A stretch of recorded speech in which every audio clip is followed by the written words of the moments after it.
At my husband's retirement party, he was toasting to new adventures when I interrupted and played a slideshow, not of his career highlights, but of every photo I collected of him and his mistress over the last 7 years.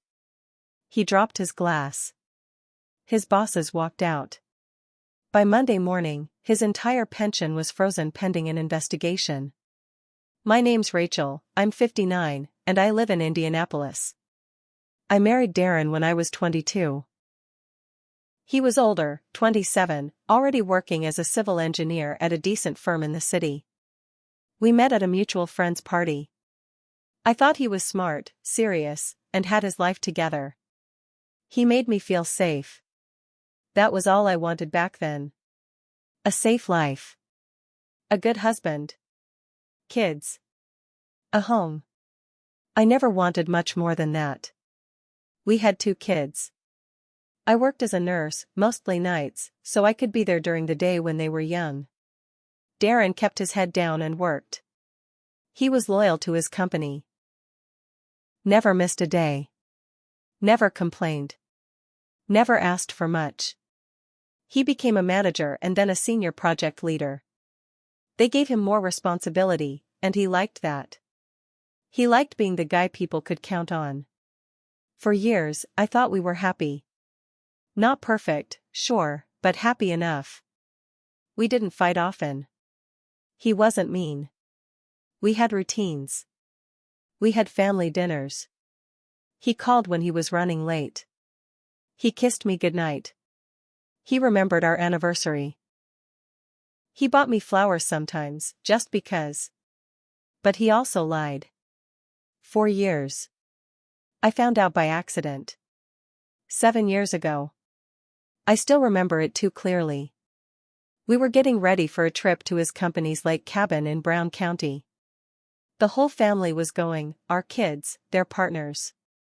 We were all excited. Darren had asked me to help clean out the car before the drive. He had this old USB drive in the glove box. I thought maybe it had music or old work files on it. I plugged it into my laptop later that night. What popped up first was a photo I didn't recognize. A woman. Blonde. Curled hair. Too much lipstick. She was laughing, holding Darren's face in both hands. I froze. Thought maybe it was old. Maybe it was a joke. Maybe I didn't understand what I was seeing. Then came the next photo. And the next. And the next. Hotels. Restaurants. Her in his shirts. Her in nothing at all. Him smiling in ways I hadn't seen in years. I felt sick. I printed the first 20. Put them in a box. And then I just kept going. I didn't tell him. Not then. I watched.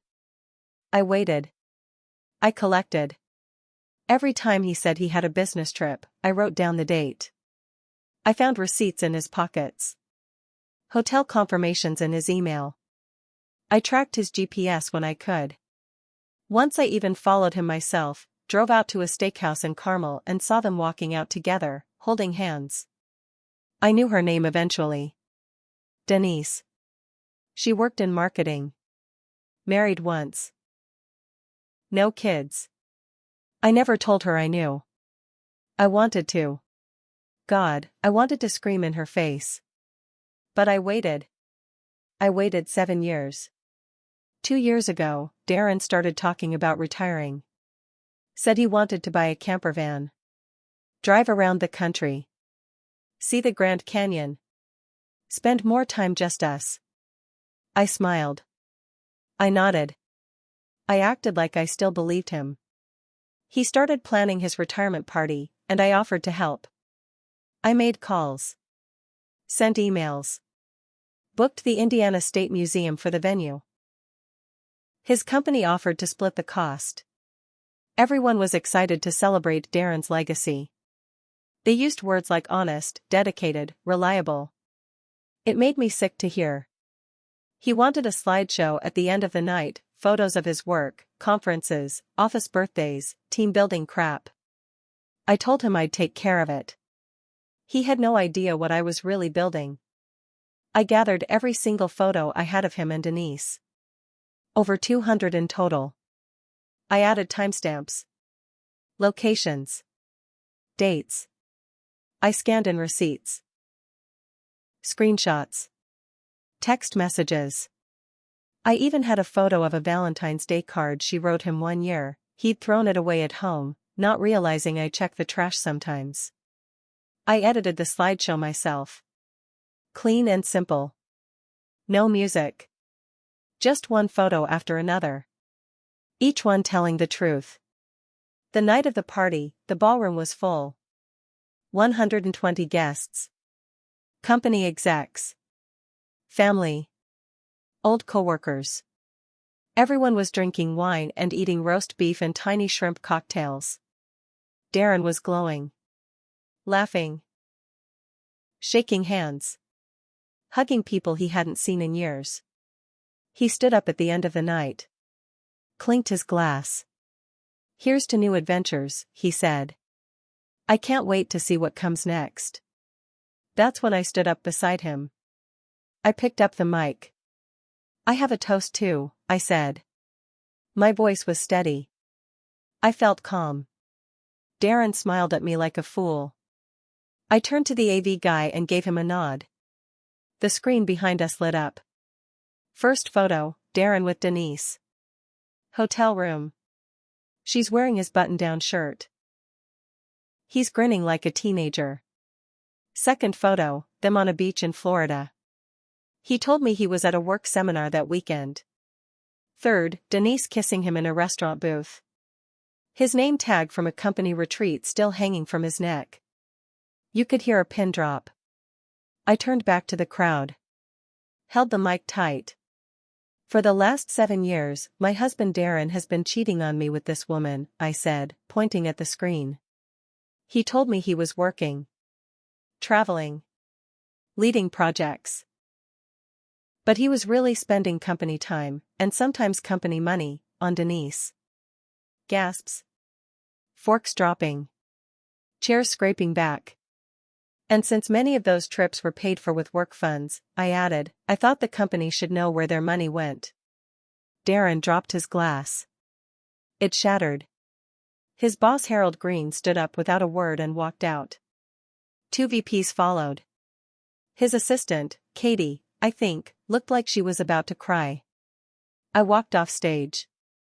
Picked up my purse. Walked right out. I didn't go home that night. I checked into a Marriott downtown. Turned my phone off. Slept for 12 straight hours. Monday morning, the fallout started.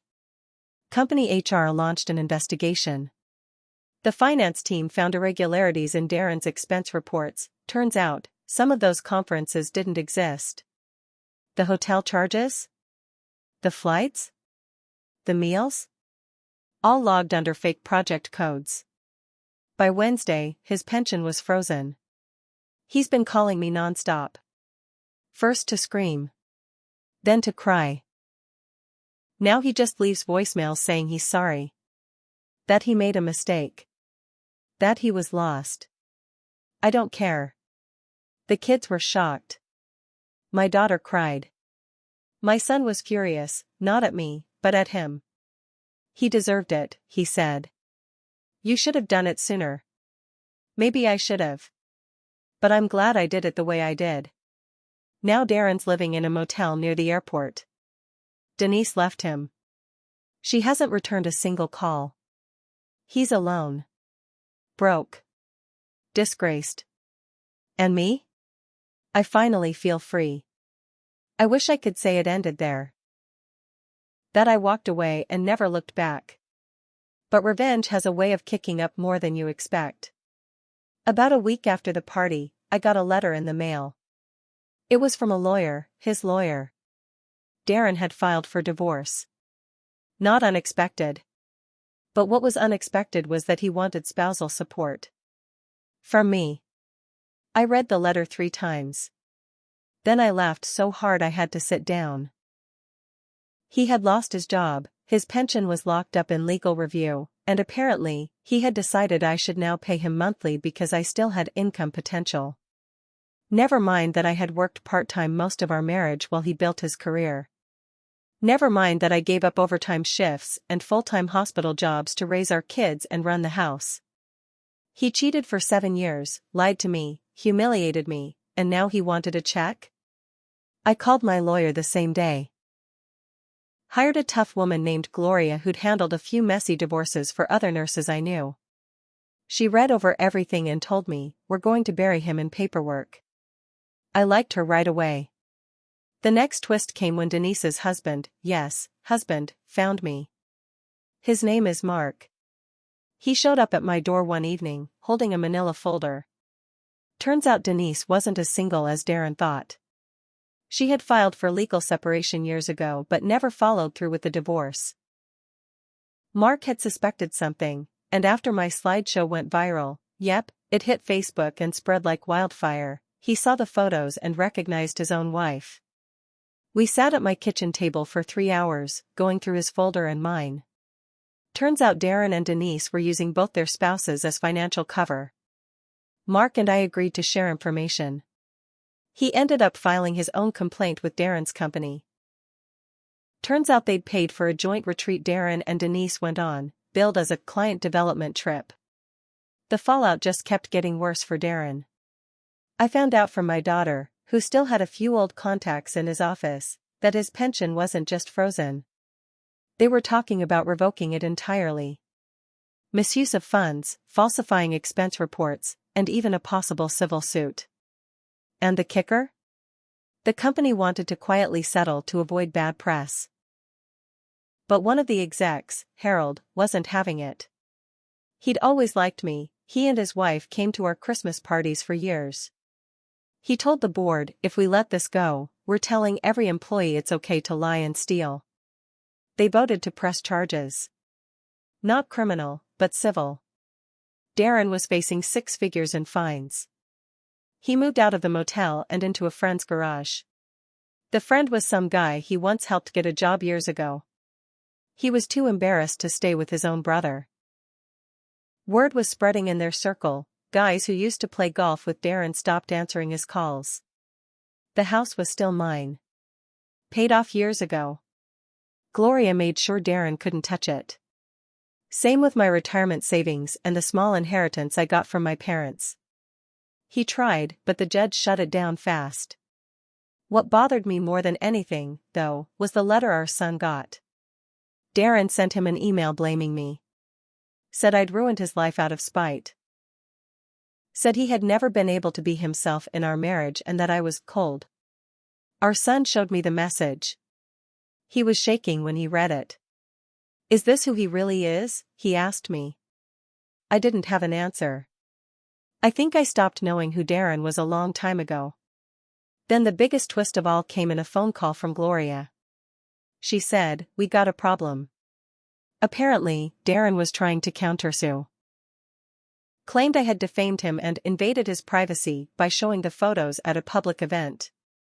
Never mind that I had been his wife, that many of the photos were taken in public places, or that he was the one who left the flash drive in his own glove compartment. Still, the legal system is messy. We had to respond. I spent weeks digging through everything I had, lining up statements from people who knew the truth, Mark, coworkers, my kids, even my own pastor who'd counseled me after I found out. The judge saw right through Darren's stunt. He dismissed the defamation claim in under 5 minutes. But not before Darren stood up and shouted in court, "She ruined my life. She humiliated me." The judge leaned forward and said, "Sir, you humiliated yourself." I'll never forget that moment. But I wasn't done yet. About 2 months after the courtroom blow up, I thought things were starting to settle. The divorce proceedings were moving forward, the pension investigation was still dragging on, and Darren was basically unemployable. I figured the worst of the storm had passed. But I was wrong. The next twist came in the form of a visit from a federal investigator. He showed up at my door with a badge and a polite smile, asking if I had a few minutes to talk. My heart dropped. I thought maybe Darren had twisted the story even further, maybe tried to pin something on me. But the truth was even bigger. The firm Darren worked for had federal contracts. Roads, bridges, flood control, projects funded with taxpayer money. And when they looked deeper into his travel reimbursements, they found that some of the trips he took with Denise had been charged under federally funded projects. That moved things from civil to potential federal fraud. The investigator asked if I would be willing to provide copies of all the photos, receipts, and notes I had collected over the years. I said yes. Gladly. Later that week, Mark, Denise's husband, called me again. He'd been approached too. Denise had taken a job in Florida under a different name. She'd falsified her employment history to get it, leaving out her involvement with Darren's firm. But someone down there connected the dots after seeing one of the viral slideshows online. She was fired on the spot. Mark wasn't done, though. He sued her for spousal fraud and emotional damages. I had to admire the man's persistence.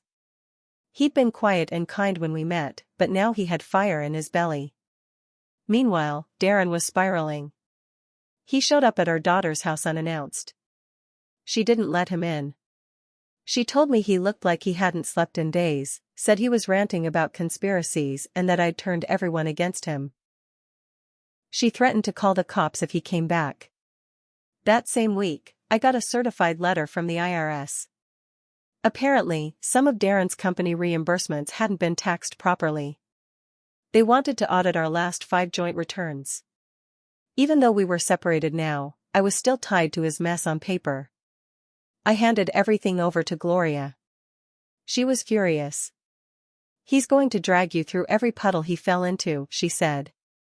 But the twist that hit the hardest wasn't legal. It was personal.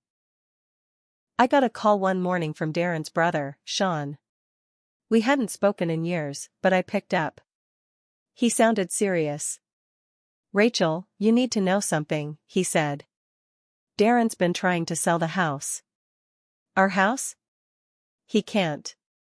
It's in my name. He forged your signature. He brought fake documents to a guy I know in real estate. The sale didn't go through, but Rachel, he's desperate. And reckless."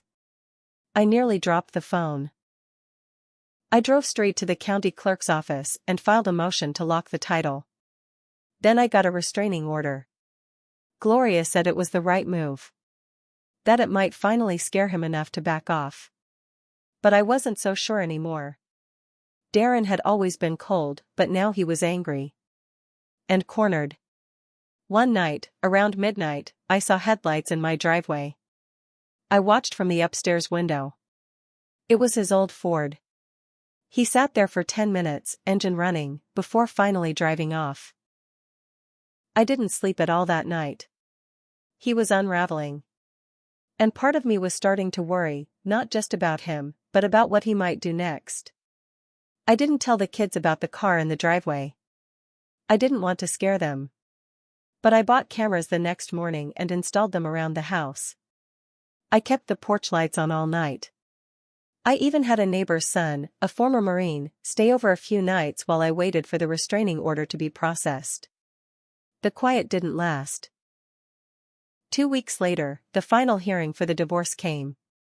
I showed up in a navy blue dress, hair pulled back, with Gloria at my side. Darren walked in looking like a ghost. Sunken eyes, lost weight, wrinkled suit. He didn't look at me. The judge read through the case.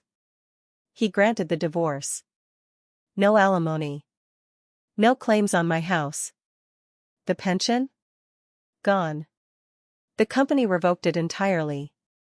Darren owed back taxes, court fees, and still faced a federal fraud case. Then the judge asked if either party had final statements.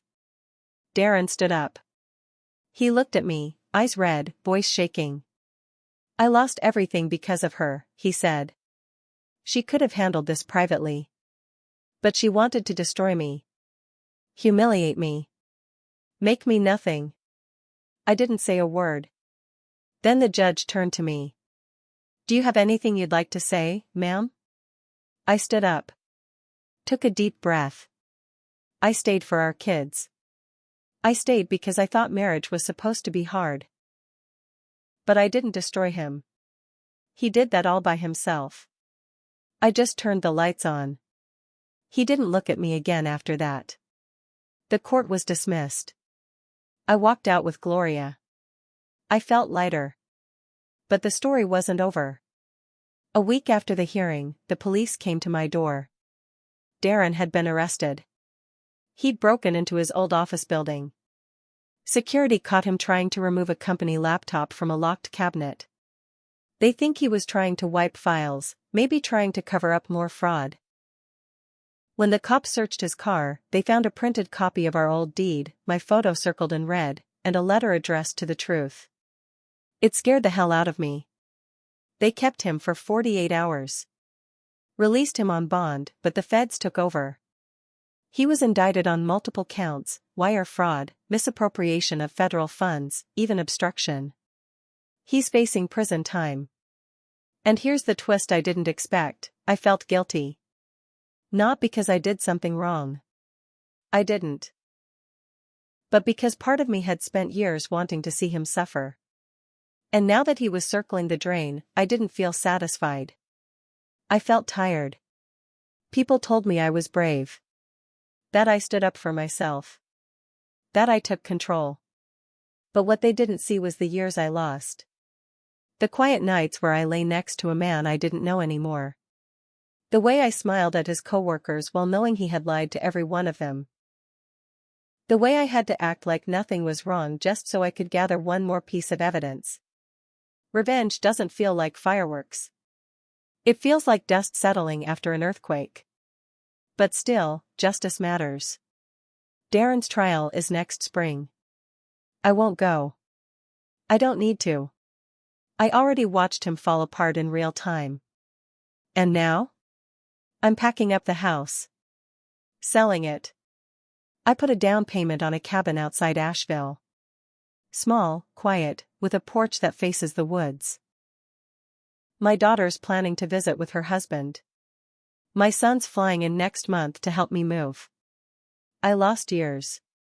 But I still have time. And Aaron? He can toast to new adventures from a prison bunk. Let's see how that works out for him.